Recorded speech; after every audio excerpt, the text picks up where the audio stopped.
La libération espérée depuis 1943 était arrivée enfin durant l'été 44. Une libération dont les acteurs décisifs avaient été le plus souvent les forces alliées anglo-saxonnes, parfois françaises. On manifesta beaucoup, on acclama beaucoup, résistants et alliés. On embrassa volontiers les jeunes vainqueurs. C'est ce dont témoignent tant de photos attestant de la gratitude envers les libérateurs, du soulagement d'être en vie après les années d'épreuves et somme toute de la joie extrême partagée par le plus grand nombre. Cette joie ne fut pourtant pas toujours sans mélange, sans douleur. Il manquait trop d'absents retenus dans le Reich. 950 000 prisonniers de guerre, 550 000 requis du STO et plus encore 70 000 déportés politiques, 76 000 juifs et près de 200 tziganes, autant de déportés dont on ignorait le sort. Et puis ces explosions de joie pouvaient s'accompagner de sentiments d'une grande violence jusqu'alors refoulés qui allaient s'exercer contre les collabos, celles et ceux qui s'étaient engagés aux côtés de l'occupant. Je descends un beau matin dans le village pour essayer, comme d'habitude, de trouver un peu de pain et un peu de ravito. Et, stupéfaction, je vois dans le village des résistants avec leurs brassards et leurs armes au grand jour, qui manifestement ne se cachaient plus. C'était la première fois.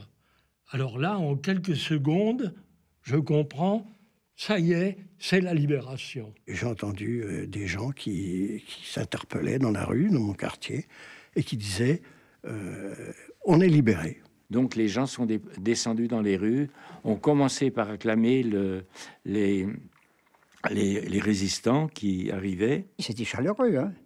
Ah bah oui, c'était chaleureux. Je me souviens qu'en descendant la rue de la Liberté, la rue de la Liberté, je suis descendu du camion, moi, pour ramasser quelques pains d'épices et puis une bouteille de cassis.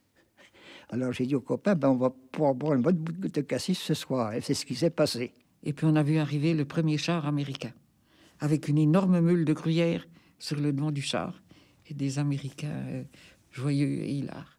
Alors là, les Américains, c'était un demi-siècle d'avance. Déjà les Jeeps, c'était un véhicule qui jamais nous aurions imaginé voir des véhicules de cette sorte. Alors les soldats lançaient des fois des boîtes de rations, une petite boîte de fromage, des petits sachets de café, de chocolat.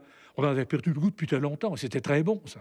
Alors c'était merveilleux. Moi, j'ai passé une journée à regarder passer les troupes sans rentrer chez moi, sans rentrer à la maison. Tout le monde s'embrassait. Pourtant, le Jurassien, en général, il passe pas pour être très démonstratif dans ses émotions.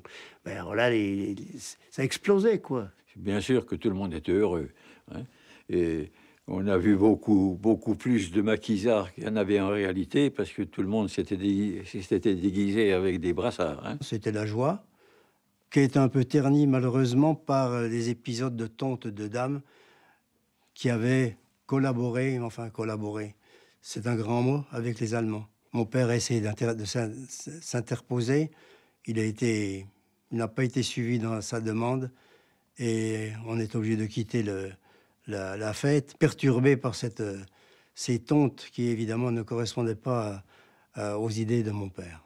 Ben, naturellement que tout le monde ne pouvait pas se réjouir. Il y avait quand même ce malheur qui frappait tous ceux qui en étaient victimes, quoi. C'était une joie teintée de peine.